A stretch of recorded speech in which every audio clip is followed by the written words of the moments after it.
Mas. Ya, sehat, Mas. Sehat, sehat, sehat, alhamdulillah.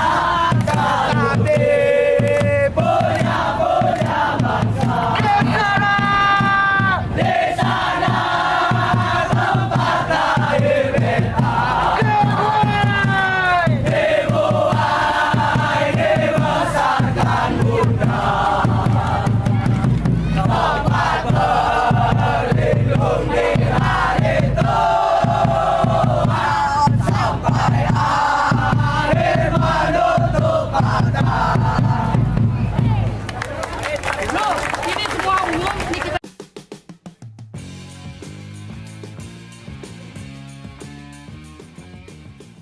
Timnas Isret.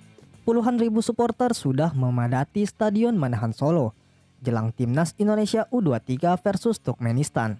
Ultras Garuda julukan supporter Timnas dan penonton mulai memadati area Stadion Manahan Solo menjelang pertandingan Indonesia. Sejak pagi, para supporter telah berbondong-bondong menuju stadion. Penonton yang terdiri dari berbagai kalangan usia mulai datang. Padahal, laga Indonesia versus Turkmenistan mulai kick off jam 7 malam waktu setempat. Sementara itu, pintu masuk ke area dalam Stadion Manahan baru dibuka pukul 5 sore. Di titik-titik pintu masuk, antrean sudah mulai mengular. Para Ultras Garuda rela berdatangan sejak awal demi mendukung timnas malam ini. Mereka masih tertahan di luar stadion dan belum diperkenankan masuk stadion sebelum dibuka. Di sudut lainnya, tepatnya di depan pintu masuk VVIP, para penonton memanfaatkan kesempatan untuk mengambil gambar. Lokasi ini memang cukup strategis, mengingat terdapat patung Manahan yang menjadi ikon stadion berkapasitas 20.000 penonton. Satu di antara kelompok supporter timnas Indonesia, Ultras Garuda, juga telah berkumpul di luar area Stadion Manahan. Mereka awalnya berkumpul di pintu gerbang selatan sembari menyanyi bersama. Rombongan Ultras Garuda konvoi memulai berbondong-bondong untuk menuju pintu masuk. Dalam momen parade inilah, Ultras Garuda meramaikannya dengan pesta flare. Mereka mulai menghidupkan bom asap berwarna-warni sembari berjalan menuju pintu stadion. Momen ini memang membuat area sekitarnya diselimuti asap tebal. Sesekali muncul letupan kembang api yang mencuri perhatian penonton di sekitar. Indonesia dan Turkmenistan saat ini sama-sama mengoleksi 3 poin, tapi Indonesia di puncak klasemen setelah unggul selisih gol. Pemenang pada laga ini akan mengunci tiket ke Piala Asia di Qatar. Bagi yang kalah nantinya harus berharap lolos dari jalur runner-up terbaik dan bersaing dengan seluruh penghuni posisi kedua di grup fase kualifikasi. Dan tidak ada target lain selain menang. Kami sudah menganalisa kekuatan Turkmenistan U23, jadi kita latihan bagaimana menghancurkan lawan, ungkap Sintayong. Jika timnas U23 Indonesia lolos, ini yang akan dilakukan Erick Thohir.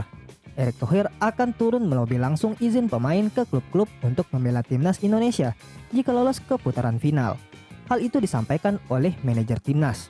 Endri Irawan mengatakan Piala Asia dan agenda FIFA dan hal ini tentu PSSI tidak ingin ada polemik yang sama seperti persoalan izin pemain dari klub-klub untuk memperkuat timnas di Piala AFF. Ditambah Piala Asia akan digelar di Qatar, kompetisi yang mayoritas diikuti pemain timnas U23 Indonesia, memasuki pekan-pekan terakhir babak reguler series dan menjelang dimulainya babak championship series. Sudah ada antisipasi, bahkan yang langsung koordinasi dan langsung bicara. Kemungkinannya adalah Pak Erick yang langsung turun bicara. Tetapi target bangsa kita untuk ke Olimpiade harus. Pemain yang terbaik harus yang mewakili. Endri mengatakan dalam hal ini agar tidak terulang kejadian polemik izin pemain seperti di Piala AFF. Induk sepak bola Indonesia itu akan jauh-jauh hari melakukan komunikasi kepada klub-klub tanah air terkait izin pemain untuk memperkuat tim Garuda Muda.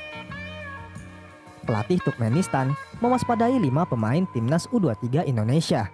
Marcelino dan Sananta paling berbahaya di lini serang. Ahmed Agamiradov menyebut beberapa pemain timnas U23 Indonesia yang berbahaya. Turkmenistan sendiri tengah melakukan persiapan akhir jelang melawan timnas Indonesia. Ahmed Agamiradov menjelaskan persiapan timnya sangat baik usai beristirahat selama 6 hari. Persiapan sangat bagus, kami punya 1 minggu dan hari ini adalah sesi latihan terakhir sebelum bertanding. Main juga siap untuk laga besok, kami menunggu hasil yang terbaik, ungkap Ahmed Agamiradov. Ahmed sangat mewaspadai para pemain timnas U23 Indonesia. Apalagi Garuda Muda mencatatkan kemenangan besar 9-0 atas Taiwan di laga perdana. Aku pikir semua pemain Indonesia perlu diwaspadai. Mereka sangat berpengalaman, ungkap Ahmed. Sayang Hernando Ari tak banyak melakukan pekerjaan di laga akhir. Back juga, tambahnya. Agamiradov menyebut 5 pemain yang ia waspadai dari timnas U23 Indonesia. Mereka adalah Ramadan Sananta, Marcelino Ferdinand, Ivar Jenner, Ilham Rio, dan Pratama Arhan. Pemain menyerang juga bagus, Ramadan Sananta serta Marcelino. Di tengah, Ivar Jenner, Ilham Rio, dan Pratama Arhan, semua pemain bagus. Saat ditanyai mengenai pendapatnya tentang kemenangan Indonesia dengan skor 9-0 atas Taiwan, Agamiradov cukup takjub. Ia menyebut bila faktor Sintayong yang sudah mempersiapkan tim sejak lama membuat Garuda Muda benang besar. Yang aku tahu, Sintayong menyiapkan tim ini selama 3 tahun. Meski begitu, Ahmad Agamiradov tetap ingin memberi perlawanan maksimal kepada Indonesia. Indonesia juga dalam kondisi bagus, aku pikir mereka juga siap untuk laga besok. Tetapi kami akan berusaha yang terbaik untuk besok, ungkap Ahmad Agamiradov.